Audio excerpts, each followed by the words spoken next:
Greetings, and thank you for joining us for today's call.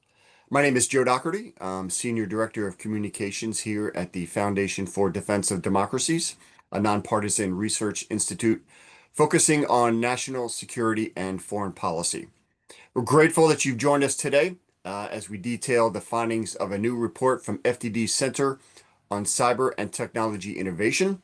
The report, Building the Future, U.S. Cyber Force, What Right Looks Like, effectively gives the Pentagon a head start in an organized and thoughtful way of how best to build a U.S. cyber force and doing it without harming existing capabilities during the transition. The embargo for the report lifts tomorrow morning at 6 a.m. Eastern, and we will get you the link to the report shortly after this call concludes. Joining us on today's call are the two authors of the report. Rear Admiral retired Mark Montgomery, Senior Director of FDD's CCTI, and Dr. Erica Lonergan, Adjunct Fellow in FDD's CCTI. Before we get started, a couple of housekeeping items. Today's call is on the record. We'll share the transcript and the recording of the call within 24 hours, hopefully much sooner. If you'd like to ask a question, you may type it into the chat feature, and I'll be happy to read it aloud for you. Or you may use the raised hand feature, and we'll unmute you, and you can ask your question directly. We'll begin today's call with Mark, who'll provide a larger picture framework, and then we'll go to Erica, who'll provide some specific and key findings and recommendations of the report. Mark, over to you. Hey, Joe, thank you very much for having me. It's great to be here with Erica. Look, it's a pretty straightforward issue. What we're trying to answer is the how you build a cyber force. That's what right looks like. This builds on work that Dr. Lonergan and I did early last year on why you need a cyber service. Erica's previously been at the Army Cyber Institute at West Point and has a deep knowledge of how services build cyber warriors. And so she and I were a good team to address what was going wrong in the cyber the performance of the military services in doing the cyber mission. You know, the conclusion we came to is that the reason we need a cyber service is to address the force generation challenges that each of the military services were experiencing. And by force generation, we mean recruiting, training, maintaining, and retaining cyber personnel. Each service might be good at one of those four elements. None were good at all four, and at least one service was bad at all four. In the end, that meant we were having insufficient force generation. As part of this process, there was interviewing of about just under 100 cyber warriors across the rank structure from E5, E6 up to 07, 08, so from mid-grade enlisted to generals and admirals across all the different military services at the time. And 100% of them said something's wrong. Now, 100% didn't say you need a cyber force, but 100% said you need something different than the status quo. And so, that became the basis of this paper. And look, this is Congress has looked at this issue a lot. This is not an issue of, oh my gosh, no one saw this coming. Josh Steifel, who is a former professional staff member at the House Armed Services Committee, studied, how many pieces of legislation had been passed about trying to fix the readiness problem, the force generation problem in the various military services. And the answer was 50 to 60 pieces over 8 or 9 years. And you compare that to when we started SOCOM and SOLIC, the special operations issues, they needed about 15 pieces of legislation over 20 years. So clearly Congress was looking at this and saying, you're not doing this right. And they weren't. I had to be honest. If you go to service chiefs and ask them, is cyber a priority? They say yes. And then you say, well, which priority is it in your top 13 or 14? And the answer is always like 11 or 12 or 13 out of 13 or 14 or 15. And that's what I would call traditionally a bill payer, not a resource enabler. So what we decided is determine how you do it. Look, the reason Eric and I pushed this forward, and we're both part of a task force that will take a long-term look at this, I acknowledge there's a congressionally mandated study that should be done in 18 to 24 months. And the task force that Eric and I are on, separate from that, probably be done in 6 to 12 months. There's a chance that President Trump makes the decision in 6 to 12 weeks. And if that's the case, someone needs to have done a blueprint. And I couldn't have thought of anyone better to kind of think about the vision, the mission, and the functions of a future of a cyber service. So when we say U.S. Cyber Force, we mean a dedicated cyber military service.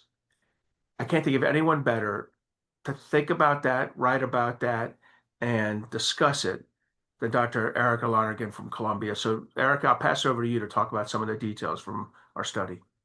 Great. Yeah, thank you so much. So I was really excited to work with Mark on this sort of second part two of our effort to, not just make the case for the creation of a cyber force, but then also articulate what we think it should look like, based on the idea, as Mark said, that there's a chance that the decision is made to create a cyber force, and then we don't want to be, scrambling to sort of build the aircraft as we're flying it, right? But to have some sort of ideas thought out in advance to guide the implementation. And so what we are trying to do in this monograph is really articulate a set of core principles and philosophies and vision that should guide the building of this service. There are a lot of additional decisions that will need to be made if a service is created, but our hope is that this product can provide sort of the blueprint to help guide whatever team is responsible for ultimately making those tough decisions. And just so for some, additional context, I think, obviously we have experience with creating new services, right? We created the Space Force in 2019, the Air Force many decades ago, but the creation of a cyber force presents a really unique challenge, which is why it's so important to think about these issues in advance. One challenge is that unlike, the Space Force, for instance, which was created basically out of, personnel and capabilities from the Air Force, a cyber force ostensibly will be drawing in personnel from across all of the existing services. And part of the motivation for why we think we need a cyber force is because all of the services, not only are they not prioritizing cyber, but they have different standards for recruitment, for training, career progression models, and compensation, and MOS definitions, and so on. And so a cyber force is going to have to figure out how to take all these disparate personnel across 5 existing services and sort of form them into one with coherent standards, a common culture, and so on. So that's why thinking through this in advance is really important. Another reason why it's important to think about this carefully is because the cyber domain presents really these unique challenges around who are the right personnel that we need for warfighting in the cyber domain. They probably look a little bit different from what you might need to excel at warfighting on, on the land, in the maritime domain, and so on. And so how do you structure a service that has a culture and that has a force structure and that's defined a career progression model that's matched to maximizing our effectiveness in cyber conflict, which will look different from all the other services. And the other reason we sort of think it's important to think about this now is because the cyber domain, as we know, is this dynamic environment. The technology evolves, the nature of the threat environment evolves, the requirements and the missions change. And so we wanted to set out a set of principles that should sort of be the North Star for building and growing this force over time, but one that takes into account the fact that sort of specific decisions may adjust over time, or we need a flexible kind of adaptive model and constantly, but have sort of periodic assessments and reassessments to make sure that we're achieving the objectives we set out to. So with that said, what the paper does is it outlines this kind of core vision and mission for the cyber force. It defines what things the cyber force, things we think the cyber force should do, what its core mission should be, and what we think should be outside of the scope of the mission set of the cyber force. And we think it's equally important to define what it should do as well as what it shouldn't do, because cyber is such a there's so many things that relate to cyber and cyberspace and cybersecurity. The cyber force can't do it all, right? So we identify 3 core missions for the cyber force: to organize, train, and equip personnel for defensive cyber missions, offensive cyber missions, and cyber as it relates to intelligence. And the last one is really essential.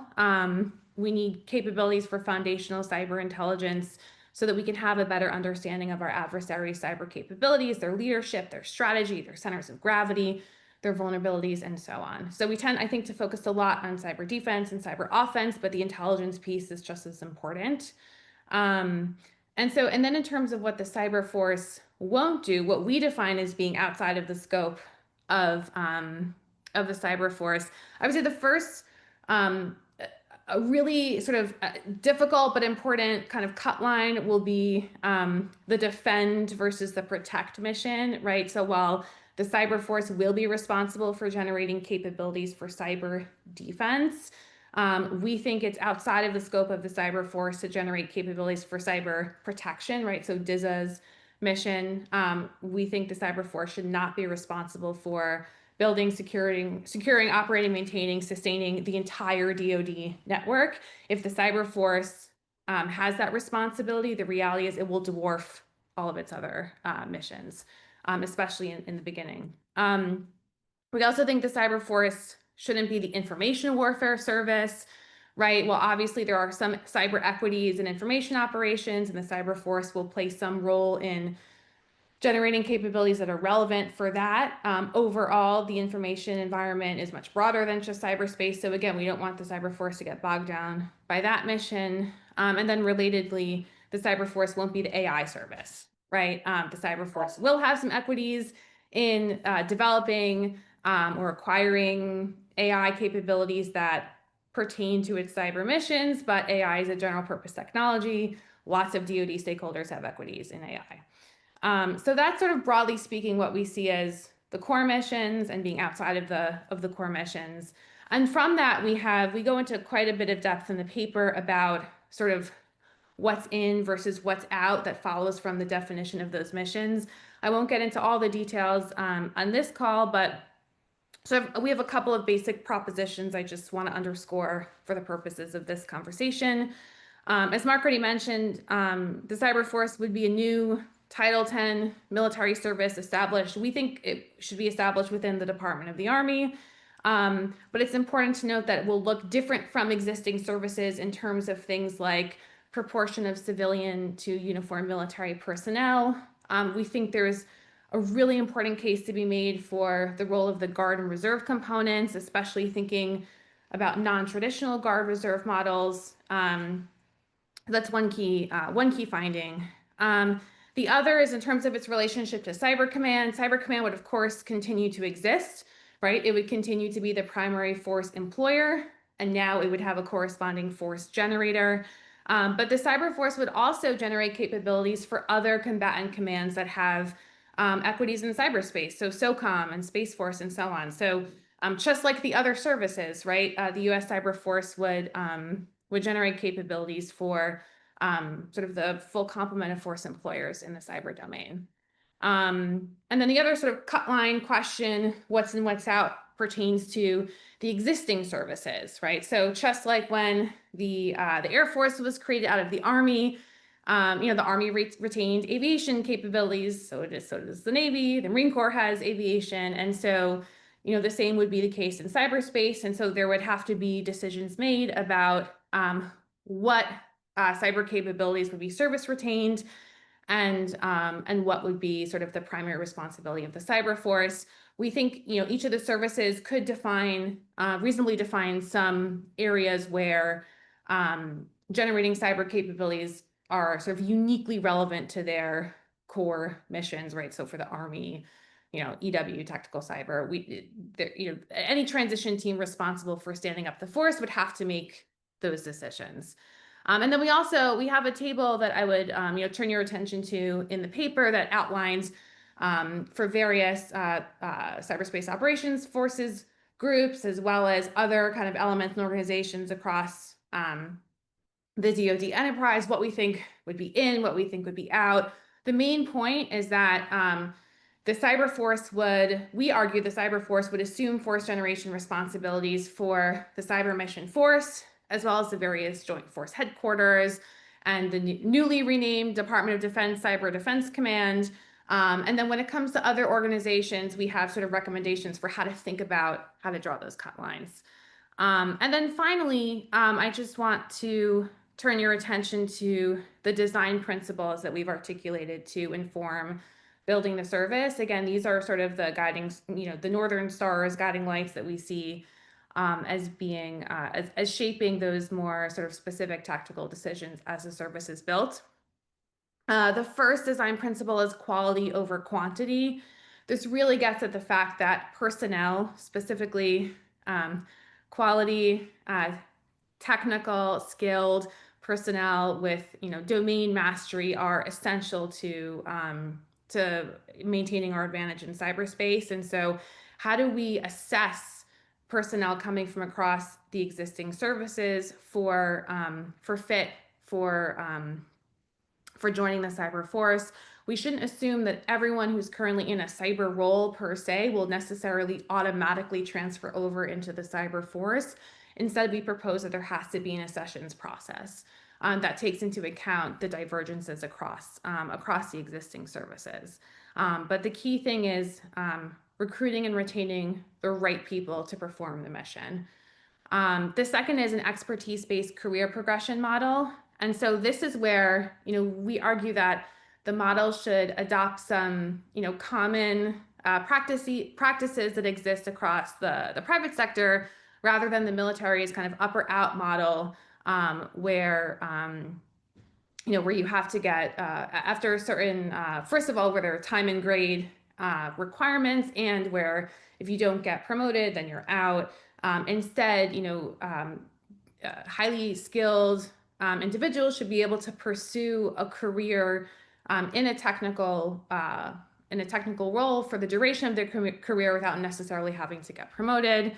And your progression should follow from your demonstrated expertise rather than in time and service, right? So just thinking about different career progression models that really optimize recruiting, retaining, and promoting the quality personnel that we're looking for. The third is establishing an iterative and adaptive force structure. I sort of alluded to this earlier. We really need to make sure that the force structure that we establish reflects the dynamic nature of the cyber domain. This is different from the current CMF force structure, where you have a set number of personnel organized into a team structure. Instead, we argue for sort of some smaller, more specialized elements that can be combined and put together in various ways that match the requirements of the mission, the changing nature of the threat, the changing technological environment, and so on. The fourth is a phased transition, right? Really making sure that we take due care in standing up this service, not to disrupt ongoing operations. This is another difference between establishing a cyber force versus prior services, right? Cyberspace is an environment of constant engagement and competition. And so, we need to make sure that we carefully phase the build to take into account ongoing operations, but that shouldn't be a reason not to establish a service, right? Because the reality is that there is no time where the US will be not engaged with adversaries in cyberspace. So it's better to do this now before a major crisis or contingency or conflict with a peer rival, rather than during one or after the fact. And then finally, and this is really a key point I want to emphasize, and then I'll turn it back over to you both, is organizational leadership and culture are really essential. I mentioned this earlier when I talked about kind of bringing in personnel from the existing services.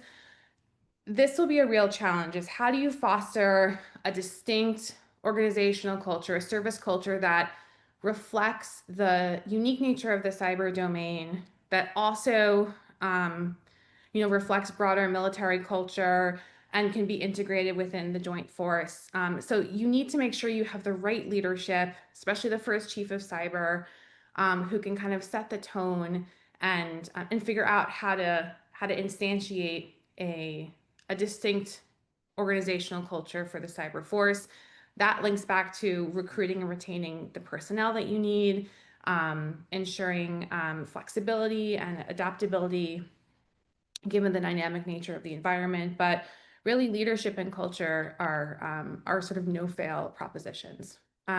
So with that, let me turn it back to you. Thank you very much, Erica. Thank you, Mark. Very much appreciated. We're going to switch over now to the Q&A portion of the call. If you would like to ask a question, you can do so in the chat feature and jot that down. You can also use the raise hand feature. And my colleague in the background doing a great job, Crystal Bermudez, will unmute you and you can ask that question. I will get it started with a question here. And this goes to Mark, and we'll start going to one of the key counter arguments to your research. Why can't Cyber Command take care of all this? Yeah, thanks, Joe. First, I do want to say one thing that Erica mentioned, I should have mentioned too. We do believe this should be in the Department of the Army. Not everyone agrees with us. Neither the study that Congress started or the CSIS task force. Will start with that as a starting point. But Eric and I reached that in the do we need a cyber force discussion last year. So we maintain that. And I'll just say really quickly, one of the reasons we believe that is, first of all, we are trying to keep costs down, and setting up a new service secretariat would have been easily the highest cost. Two, we saw from the expansion of the Department of the Air Force to be the Department of the Air Force and Space Force, it actually worked. And as you may know, the Department of Navy has the Marine Corps. I certainly knew that over a 32-year career. And then the Department of the Army has an opening there. Also added bonus, the Army shrinking. So its service secretariat was actually set up for a slightly larger force than they have. And it's shrinking without the Army being willing to acknowledge it. So they're not shrinking the secretariat. So actually getting this out of them would matter. And I'll be honest, of all the services, I do think the Army has been the least worst at doing this. And that's how I would fairly describe it. Now you ask, why not a cyber force? That's a great question. Why not put this at Cyber Command? And the answer is they're the force employer. It isn't like PACOM's got its own Navy, Air Force, and Army. No one ever says that, like, boy, PACOM would really be able to kick ass if they only had their own services directly to them. Instead, they have component commanders from services, right? So you need, COCOMs are force employers. In fact, one of the big challenges we have right now, and I think the press ought to be really digging into, is we have moved procurement and acquisition to a combatant command, Cyber Command. And I was guilty of that. Myself, Representative Jim Langevin, and others, so tired of the services screwing up procurement, cyber procurement, that we created cyber procurement authorities at the combatant command. So one of the things I would do over time is pull those authorities back and put the tool development, because that is part of force generation, in the cyber service. So Cyber Command is built to employ forces to go usually overseas, 99% of the time overseas, and impose America's will on adversaries in order to serve U.S. national security interests. And I would just say, I don't believe that any combatant command can also be a military service. And a perfect example is SOCOM. SOCOM cannot generate its own military forces. SOCOM, Special Operations Command, does not run Navy Special Warfare training in San Diego. The Navy does in that case. And we can get into later on why uniquely special forces are different than cyber forces. But the core reason that you don't have Cyber Command do this is that they are a force employer. If I could add one other thing, they're currently a force employer and also the National Security Agency. So I'd say gently that the answer to when should we split NSA and Cyber Command is let's add Cyber Force into the mix. That's not the answer, is not to give that person a third hat. I would also just to quickly add on to what Mark said is the issue of civilian oversight too, right? Like this is the structure that we've set up. It goes all the way back to Goldwater Nichols, right? But a really important part of sort of the service of the role of the services in organizing, training, and equipping is that we have robust civilian oversight of the military. And if putting putting those responsibilities within a combatant command, there is obviously there's some oversight, and we have this new Assistant Secretary of Defense for Cyber. We have new civilian roles in the Defense Department, but it's not at all the same as having a service, a military service. And so I think that's another key part of this argument. And in fact, when we wrote the ASD for cyber language, the Defense Department in general not supporting it, in specific, didn't allow it to have much oversight responsibility or any of acquisition and procurement at Cyber Command. So, following what DoD said there, it's clear that they understand Cyber Command is not the place to have this kind of service-like entity, actions going on. So we need an independent military cyber service. Very good. We do have a couple of questions in the queue. David Jones, we'll get to you in just a moment, but we're going to start with Mark Parmalu. Mark, over to you. Hi, can you hear me? We can. Thank you. Super. I'd like to maybe dig a little bit more into the why now discussion. I think you both got into that a little bit, but I know that some have been concerned with how Space Force was stood up, and I'm wondering if you can elaborate a little bit on that and draw some distinctions to how you possibly want this to be a little bit different and why now is the right time for this type of a blueprint or framework, if that makes sense. Yeah, I'll start and pass it to Eric on that. So the why now is because we are year over year falling further and further behind our adversary. And let's be clear, I was part of the team that did it. We set up, each service contributed to the Cyber Force back in 2010, around 2,100, 2,000 personnel. That's Army, Navy, Air Force, Marines caught like 300 or 400. That 6,400 became the baseline for our cyber mission force, and that number in the ensuing decade, or now 14 years, has changed about 3 or 4% to maybe 6,600. By comparison, the Chinese offensive cyber operations, it's very hard to put an exact number on it, but it's increased somewhere between 600 and 1,000%. 6 to 10 times they've lit large, and they're now significantly larger than the United States. That doesn't mean they're better, although quantity does have a quality on its own when you have this many malicious cyber actors moving around your systems. And I would say the Chinese, Russian, and Iranian threat and their network sizes have increased significantly over 15 years, certainly more than 3%. Now, why is it only growing 3%? It's only growing 3% because the services don't want to give up more people. I remember very clearly the dictum going into those meetings was, don't come back with having given up more than 2,000 or 2,300 people. I'm sure each of the services had that same dictum. The idea is that you come in and out of these meetings with about a number. And services aren't going to give more, because if you had to give another 1,000 or 2,000 from the Navy, that would be unmanning 4 or 8 destroyers. If you had to give that from the Air Force, it's unmanning 3 or 6 squadrons.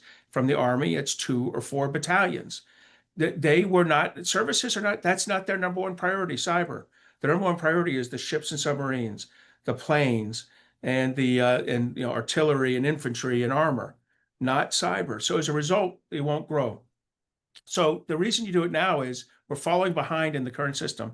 I'm not worried. Someone told me the other day, well, where China's in our face right now. I'll just tell you gently, China's going to be in our face until China is no longer a threat to the United States. The idea that the cyber threat from China is going to somehow magically be negotiated away. We learned that in 2015 in the Rose Garden, that wasn't true. When Xi told Obama he was going to back off, he just backed off while he reorganized for 4 months and then came back. And the final thing I hear is, why right now is I do think Space Command has a lot of good. The setting up of Space Force has a lot of very good lessons for the United States Cyber Force. And one is, you don't do it at the end of the administration. You don't get delayed and take your time, because you don't want to hand this problem over half cooked. You want to get it fully cooked in one administration, get it done. It doesn't matter which party is in power. This has nothing to do with politics. It has to do with consistency and focus. So you do this right now at the, in the first year of the administration, and you get it done over 3 or 4 years. You wouldn't have nagging issues like the Space Guard hanging over things, or the location of Space Command, which is, was related to that whole issue, that's played out now for almost 6 years, right? Tackle it in the beginning of the administration, get it done, get your focus on it, and then assess it, iterate it, assess it, iterate it, assess it, iterate it, and eventually have a great cyber force at the end of that. Yeah, I mean, I don't have too much more to add to those excellent remarks. I would just say that when we think from from a military innovation perspective, what and just to put my academic hat on for a brief moment, what the military innovation literature tells us is that it often takes defeat in war for military organizations to change, because bureaucracies are resistant to change, and change is hard, and so on. I would argue that that's not optimal, right? And there is a consensus that the United States has a serious readiness challenge in cyberspace, whether or not you agree that the solution is a cyber force, right? So everyone agrees that there's a readiness deficit. Most experts agree that cyberspace will inevitably play a role in great power conflict in the future, right? Like, we know all of these things to be true. And so the best time to carefully figure out how to design and build a service is before we reach that threshold, rather than, as I said earlier, during it or afterwards. And I think the reason there's so much pushback is because we know the history tells us that these kinds of changes are difficult when there isn't some obvious crisis or conflict. And cyber is sort of, this kind of continuous competition, slow burn, which can make it difficult to generate the political capital needed to make significant change. But I do think there is an opportunity in this moment to really implement something that will be significant and sort of carefully considered. Mark, that was a great question. Thank you. And you'll have an opportunity for a follow-up if you'd like to do so. First, we're going to go to David Jones, and then we have a question in from Lauren Williams. But let's start with David. Over to you, David. Hi, you can hear me okay? We can. Thank you. Thank you.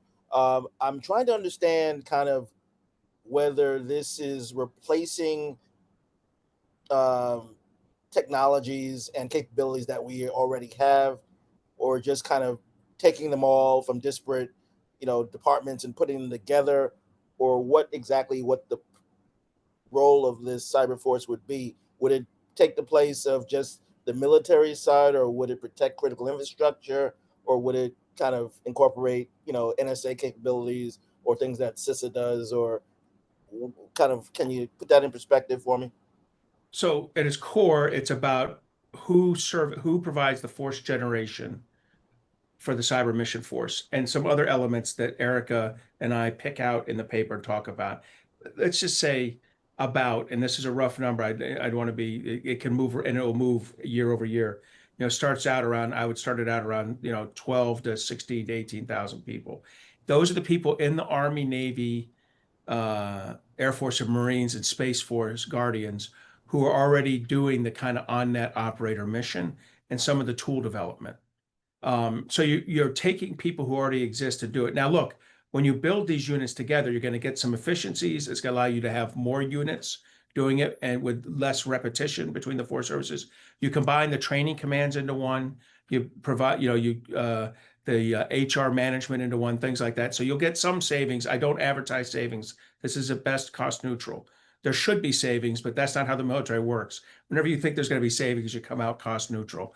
But the idea is you do this. Now, you're asking about new tasking. And first, let me finish that thought. This force generation supports the force deployment done by Cyber Command and the other combatant commands. PACOM, SpaceCom, EUCOM, you got it. What you're asking about is an interesting element to this, which is that, and we don't go into excruciating detail in the paper because our job was not to do that. There will be further papers that talk about what does a guard and reserve look like. We allude to it in the paper, but long term, when you hear people say, I want to be more offense on the defense, they immediately, and you look around, what can do it? You can't use active forces that often. You can never use the intel forces. You can't really use law enforcement. How do we defend? And CISA, there's not much there in CISA. So you think about how you defend your domestic critical infrastructure networks. What comes to mind to me is the National Guard. And if you want to make the National Guard really effective in cyberspace, have a cyber guard, because a cyber guard, and we haven't talked about it yet, and we might in a future question, a cyber guard's personnel makeup is not going to, a cyber forces personnel makeup is not going to be like current military services. When you go into an Army battalion right now, it's about 98% uniformed people and about 2% civilian, usually contractors doing things. On a Navy ship, there'll be 2 or 3 contractors out of 300. Very small numbers. But when you go into a cyber mission team now, I think it's about 80-20 uniform civilian. I think long term, if I had a cyber service, I'd make it 50-50, military and civilian. With the civilians having very specific skills, they don't have to go through like military development, leadership development, all those kind of things at the same way that the military demands it. The military people still need to do that. But then these militaries and civilians can move as they leave the cyber service, can join the Guard or a reserve and be important elements of a domestic response capacity that we don't have. We are not, the National Guard has a lot of missions, and just like a service, the cyber one does not get prioritized. There are cyber people in non-cyber jobs in the National Guard because there wasn't a cyber billet available for them. So what I'd like to do is, personally, as I did this, I'd stand up a cyber guard, pull it from the Air Force and Army units, Air Guard and Army National Guard that are currently doing it, and then make it, again, civilian military balanced. And then I'd have a reserve, both a military reserve and a civilian reserve that operates alongside it. To me, that's the only way to get it. What your question was is about how do you do increased domestic support with this, would be with that Guard and reserve component. I still think your cyber mission teams that are at Cyber Command and the COCOMs are generally overseas. They may be disrupting things that are coming to the United States, but they're disrupting them overseas. They're not sitting on U.S. domestic networks. There's a Title 10, Title 38 issue there that becomes very sticky every time you do that.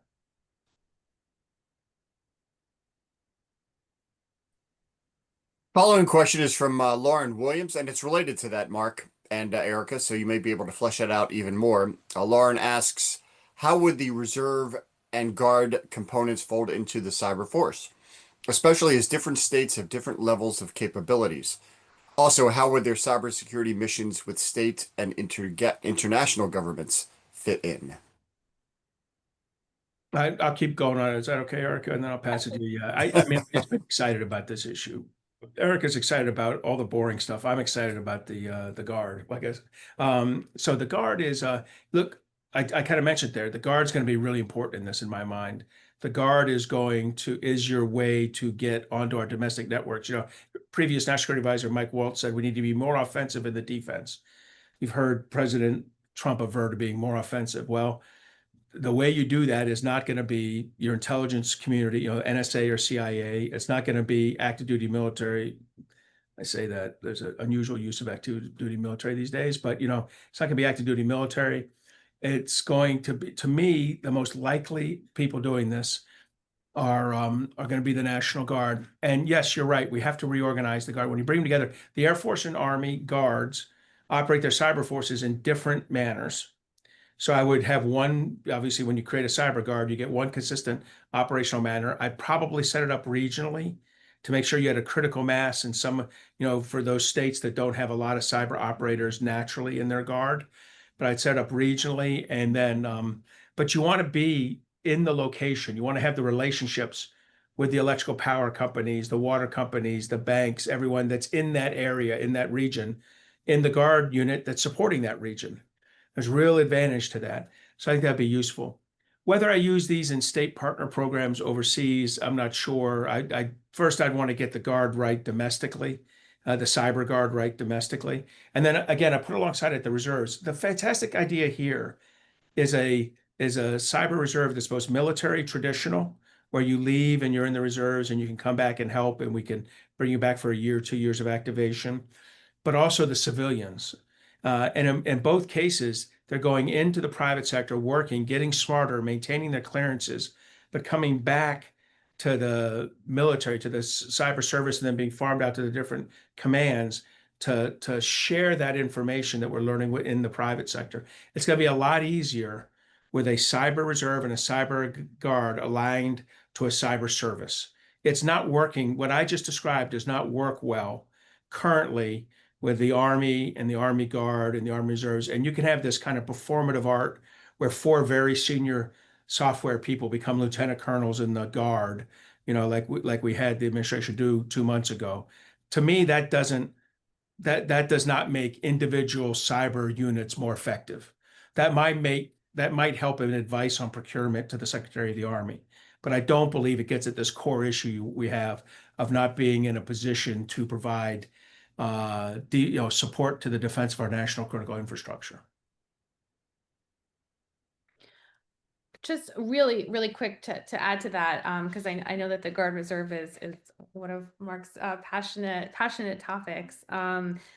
In considering how to build a cyber guard and a cyber reserve, I think in terms of sort of principles, design principles, and values that we outline in the paper, really sort of reducing the administrative burden to enabling those, like facilitating those on-ramps and off-ramps, thinking about more sort of non-traditional models will be essential to making sure that actually instantiating these concepts will be effective, so that we can capitalize on the tremendous talent that resides, across the nation, especially in our critical infrastructure sector. So there are lots of hurdles and impediments right now, especially in the reserve component. And for the cyber reserve, we need to figure out how to make those less onerous. Thank you. Mark, a question that popped into my head as you were talking. You have met with high-level officials in both Ukraine and Taiwan on defense issues, including cyber. Have those discussions influenced how this report came out and what your thinking is on this? No, so both those countries may or may not run offensive cyber operations teams that would be aligned with this. So I haven't really thought about it from the offensive point of view, but in terms of defending your critical infrastructure, you bet. In both cases, they're under serious attack. Taiwan from China on a daily basis that is not enhanced by kinetic operations. And then Ukraine from Russia on a daily basis that is enhanced by kinetic operations. In both cases, the aggressiveness, the capability and capacity of the defending forces, the government's role in national critical infrastructure defense is much greater than originally postulated. So whatever we think our role is right now, when we get into a crisis or combat, we're going to be expecting so much more from our governmental capacity, which is largely in the intelligence community and the military. And when it comes to defending our critical infrastructures, we just have some stringent laws about Title 50, which is intelligence forces, being allowed to be on our domestic networks. There's just very severe restrictions on that. Not impossible, but very hard to get to. So then it becomes Title 50 forces. And so in my mind, getting more effective Title 50 forces that could then become part of the Guard and the Reserve and if necessary used, I thought it would become, to my mind, that's why I was pushing so hard on the Guard and Reserve element of this. But look, I want to get back to our fourth generation capacity. The current system is going to keep us tied down around 6,600 on-net operators. And by the way, 6,600 is the authorized number. They have a slightly less butts in seats, people in the billets, and even less people properly qualified for their jobs they're in. When Eric and I wrote that original report a year and a half ago, we had anecdotal reporting, which is anecdotal but true, that services were moving talented people around between cyber mission teams in order to get the team certified. In other words, they get certified with Jim and Jane, who are both wicked good on-net operators, and then they'd move Jim and Jane to the next unit that was being assessed. that, that stopped, but it was wholly inappropriate, but driven by a desire to drive up perceived readiness levels because of all the criticism that was going on. I don't believe we've solved the core problem of generating forces properly. Erica? Yeah, so just I guess some concluding thoughts here. I think really getting the organizational leadership and culture right is imperative, and you know, one of the challenges in building a new service is that you don't want early choices to sort of lock you into suboptimal outcomes, and so that's why we articulated this vision and these design principles, so that even as a particular force structure may change, or certain concepts may change, the reference point should always be those design principles that we articulate in the paper around quality of personnel, organizational leadership and culture, sort of taking an iterative and adaptive approach, really focusing on expertise, thinking about a force structure that is more smaller elements that are more specialized and adaptable. So we shouldn't, on the one hand, it's we think it's an imperative to create this service and to do it now, but just creating it is not enough. We also need to be really careful about how we do that and how we set the conditions now, so that the service can be deliberately built over time, so that we really are solving this readiness problem that we all agree we face.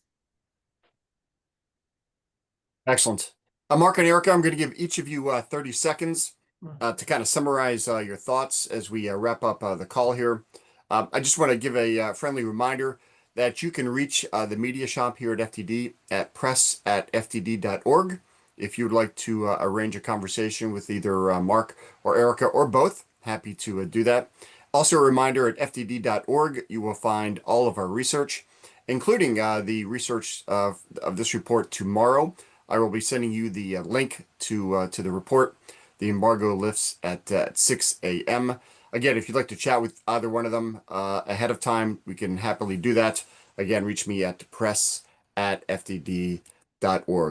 To wrap things up, let's go first to Erica, then we'll wrap up with Mark.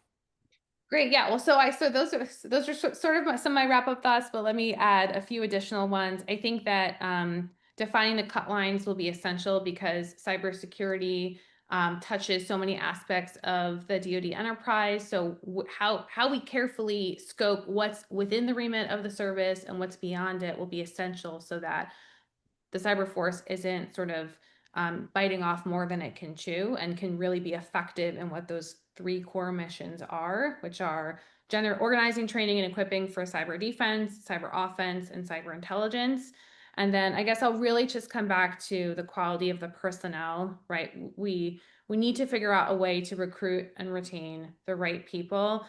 It is true that our principal adversary, being China, has an advantage in scale and quantity, and that does provide a quality all its own.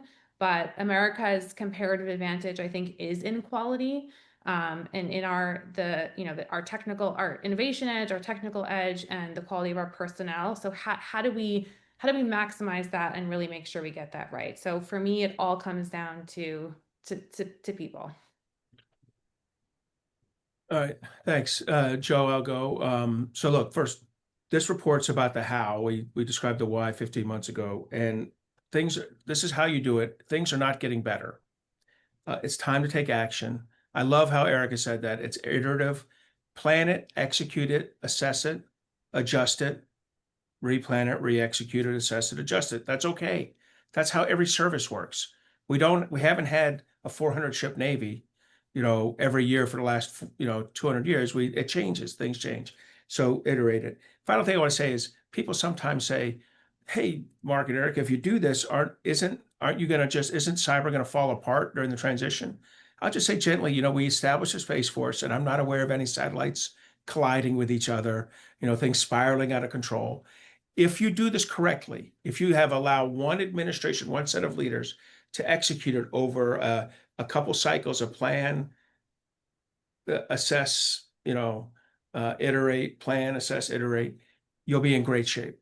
If you wait and squeeze your hands and suck on your teeth. Yes, things will get worse, and if you do it with 1 year to go in the administration, it will be a crazier execution. So my best military advice is do this and do this now. Erica, Mark, thank you very much for your expertise today. Crystal, thank you for your great work in the background. And thank you to each of the reporters on today's call. This does conclude today's call.